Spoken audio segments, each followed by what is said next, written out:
चेन्नई शहर में राहुल अपनी बीवी मीता के साथ रहता था।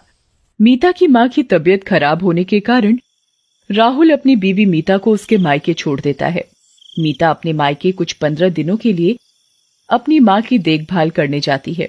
मीता अपने मायके में अपनी मां की बहुत सेवा और देखभाल करने के बाद जब उसकी मां की तबीयत ठीक हो जाती है तो अपने पति राहुल को फोन करती है। हेलो जी, कैसी हो तुम मीता? घर पर सब ठीक है ना? तुम्हारी माँ की तबीयत कैसी है? जी, घर पर सब ठीक है और माँ की तबीयत भी बिल्कुल ठीक हो गई है। मैंने इसीलिए आपको फोन किया था। माँ अब बिल्कुल स्वस्थ है, तो अब मुझे लगता है कि मुझे अपने घर आ जाना चाहिए। मैं यहाँ बहुत दिन रुक गई हूँ। ऐसा करो, आप मुझे यहाँ लेने आ जाओ। ठीक है, मैं कल ही तुम्हें लेने आ जाऊंगा। तुम सब पैकिंग करके तैयार रखना। जी ठीक है, मैं आपका इंतजार करूंगी। राहुल अगले ही दिन मीता को उसके मायके से लेने चला जाता है। मीता और राहुल घर से बाहर अपने घर जाने के लिए निकल ही रहे होते हैं कि तभी मीता की माँ बोल पड़ती है। बेटा राहुल, ध्यान से जाना, रात भी काफी हो गई है और आज वैसे भी अमावस्या है। अमावस्या की रात को भूत प्रेत का साया बहुत ज्यादा होता है। तुम दोनों बिल्कुल ध्यान से जाना, बल्कि मैं तो बोलूंगी तुम आज रात यहीं रुक जाओ, कल सुबह जल्दी निकल जाना। अरे नहीं माँ, मैं अब यहाँ बहुत दिन रुक गई हूँ। कोई नहीं, हम आज ही चले जाएंगे ध्यान से। देख लो बेटा, बस कुछ ही घंटों की बात है। रात बहुत ज्यादा हो गई है और तुम्हें जाना भी दूर है। बीच रास्ते में जंगल भी पड़ता है। वो सुनसान जगह बहुत डरावनी है। मैं तो तुम्हें यही बोलूंगी कि तुम आज रात यहीं रुक जाओ। नहीं माता जी, आप ज्यादा परेशान न हो। हम दोनों सही सलामत घर पहुंचकर आपको फोन करके बता देंगे। राहुल और मीता की माँ की बात नहीं सुनते और घर की तरफ निकल पड़ते हैं। बीच रास्ते में जंगल में एकदम से राहुल की गाड़ी खराब हो जाती है। अरे ये क्या हो गया मेरी गाड़ी को? अभी ही इसे खराब होना था क्या? अंधेरा भी इतना हो गया है। तभी मीता अपनी घड़ी में समय देखती है। घड़ी में 12 बजे होते हैं। क्या हुआ है जी हमारी गाड़ी में? देखो ना कितनी रात हो गई है। यहाँ तो जंगल में दूर दूर तक कोई नजर नहीं आ रहा। हम किससे मदद की गुहार लगाएंगे? तुम ठीक कह रही हो मीता। मुझे फोन करके यहाँ अब किसी को बुलाना पड़ेगा, तभी हम यहाँ से निकल सकते हैं। राहुल अपनी जेब से अपना फोन निकालता है। वो फोन को देखता है और हैरान और परेशान हो जाता है। ओहो, अरे क्या यार, फोन में नेटवर्क भी नहीं आ रहे। अब हम यहाँ से कैसे निकलेंगे? राहुल मीता को बोलता है। अरे मीता, तुम अपने फोन में देखना एक बार, नेटवर्क आ रहे हैं क्या? क्या पता तुम्हारा फोन कॉल लग जाए। मीता भी अपने पर्स से अपना फोन निकालती है। जी, मेरे फोन में भी नेटवर्क नहीं आ रहे। मीता अपने फोन में नेटवर्क देखने के लिए फोन निकालती है। तभी वो एक बहुत अजीब चीज अपने फोन में देखती है। मीता ये देख बहुत बुरी तरह से डर जाती है। मीता के फोन में वॉलपेपर खुद ब खुद बदल जाता है और एक डरावनी चुड़ैल का वॉलपेपर लग जाता है। अरे ये वॉलपेपर किसने लगाया? मैं तो कभी अपना फोन किसी को नहीं देती, ना ही मैं ऐसा वॉलपेपर लगाती हूँ। मुझे कुछ समझ नहीं आ रहा ये क्या हो रहा है। लगता है हमें माँ की बात मान लेनी चाहिए थी। हम दोनों कहाँ फंसकर खड़े हो गए हैं। ओह, ना ही हम किसी को बुला सकते हैं। अब तो लगता है सुबह तक इंतजार करना ही पड़ेगा। मुझे बहुत ज्यादा डर लग रहा है, पता नहीं कब होगी ये सुबह। मीता ऐसे बोल ही रही होती है कि तभी राहुल की गाड़ी की लाइट खुद ब खुद जल जाती है।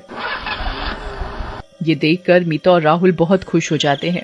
अच्छी देखो, हमारी गाड़ी खुद ब खुद चालू हो गई है। हमें यहाँ से जल्दी निकलना होगा कि इससे पहले गाड़ी फिर से खराब हो जाए। तुम बिल्कुल सही कह रही हो मीता। चलो हम जल्दी से यहाँ से निकल चलें। ये जंगल बहुत डरावना है।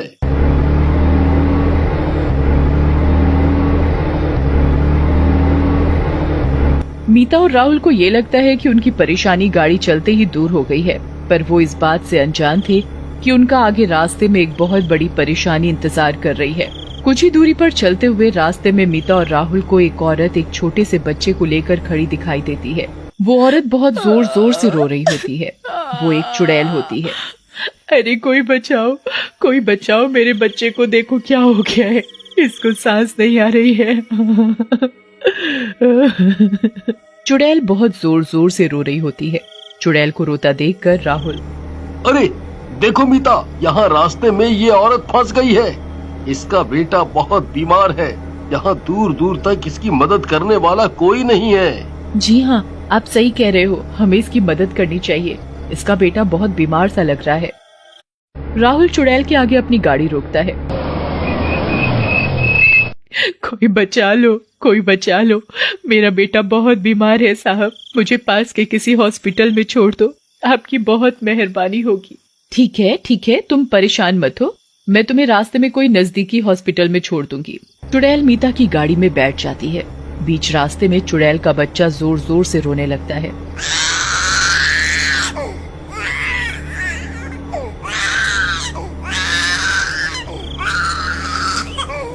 अरे ये बच्चा बहुत बीमार लग रहा है, ये इतनी जोर जोर से रो रहा है, लगता है मुझे गाड़ी और तेज चलानी पड़ेगी। राहुल बच्चे का रोना देखकर गाड़ी तेज चलानी शुरू कर देता है। राहुल की गाड़ी तेज चलने के साथ ही बच्चा रोना बंद कर देता है। ये देखकर मीता बहुत हैरान होती है। जंगल के रास्ते में चुड़ैल मीता से बात करने लगती है। मैं बहुत देर से आपका इंतजार कर रही थी, मेरा बेटा बहुत बीमार था, बहुत जोरों से रो रहा था, आपकी बीच रास्ते में गाड़ी खराब हो गई थी ना, इसी चक्कर में आप मेरे तक आने में थोड़ा लेट हो गए, नहीं तो अभी तक हमने ये जंगल पार ही कर लिया होता। चुड़ैल की ये बात सुनकर राहुल बहुत डर जाता है। आखिर इस औरत को कैसे पता चला कि हमारी बीच रास्ते में गाड़ी खराब हुई थी? हमने तो इसे उधर नहीं देखा, तो आखिरकार ये कैसे जानती है कि हमारी गाड़ी खराब हुई थी? कहीं मीता की माँ सही तो नहीं कह रही थी? अमावस्या की रात है और यहाँ जंगल में चुड़ैल का साया हो। क्यों, क्या हुआ राहुल, तुम क्या सोच रहे हो कि मुझे कैसे पता लगा कि तुम्हारी गाड़ी खराब हुई थी? यही चल रहा है ना तुम्हारे दिमाग में? हाँ, तुम्हें कैसे पता कि हमारी गाड़ी खराब हुई थी? ये सुनकर चुड़ैल बहुत जोर जोर से हंसने लग जाती है और अपने असली रूप में आ जाती है। तुझे पता नहीं है क्या बेवकूफ, आज अमावस्या की रात है और तू इस जंगल के रास्ते से अपनी गाड़ी लाएगा और मुझसे तेरा सामना ना हो, ऐसा मैं कैसे होने दे सकती हूँ? तभी चुड़ैल अपने बच्चे को राहुल और मीता को दिखाती है। चुड़ैल का बेटा दिखने में बहुत ही भयानक था। चुड़ैल के बेटे की दोनों आंखें बिल्ली की तरह चमक रही थी। उसके बेटे के इतने लंबे लंबे बाल थे और नाखून भी बहुत बड़े बड़े थे। सबसे भयानक चीज, चुड़ैल के बेटे के पैर उल्टे थे। राहुल और मीता चुड़ैल और उसके बेटे को देखकर बहुत ज्यादा डर जाते हैं। अजी माँ सही कह रही थी, हमें माँ की बात सुन लेनी चाहिए थी। ये चुड़ैल धोखे से हमारी गाड़ी में बैठ गई है, अब हम इससे कैसे छुटकारा पाएं? चुड़ैल और उसका बेटा मीता की बात सुनकर बहुत जोर जोर से हंसने लग जाते हैं। आज की रात तो मुझे कैसे भी करके एक इंसान जिंदा मारना ही होता है, इससे ही मेरी शैतानी शक्तियाँ बढ़ेंगी और आज एक नहीं दो इंसानों की मौत होगी मेरे हाथों से। आज तो डबल हो जाएंगी मेरी शक्तियाँ। आज तो इन दोनों मियाँ बीवी की मौत मेरे हाथ एक साथ है। चुड़ैल जैसे ही अपना हाथ मीता की तरफ मारने के लिए उठाती है, तभी मीता बहुत जोर जोर से हनुमान चालीसा पढ़ने लग जाती है। जय हनुमान ज्ञान गुण सागर, जय कपीस तिहु लोक उजागर, रामदूत अतुलित बल धामा, अंजनी पुत्र पवन सुत नामा। जय हनुमान ज्ञान गुण सागर, जय कपीस तिहु लोक उजागर, रामदूत अतुलित बल धामा, अंजनी पुत्र पवन सुत नामा।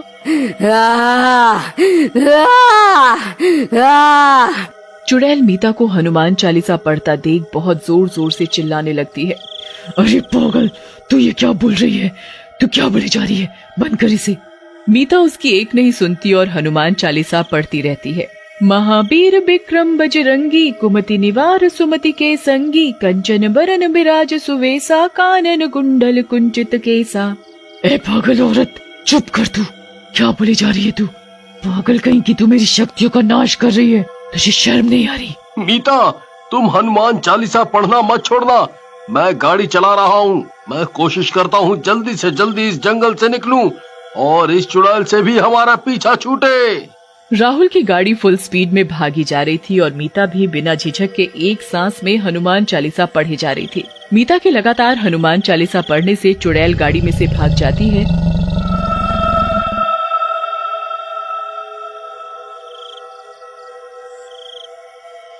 और कुछ ही देर में मीता और राहुल उस जंगल और चुड़ैल से अपना पीछा छुड़ाकर अपने घर पहुंच जाते हैं।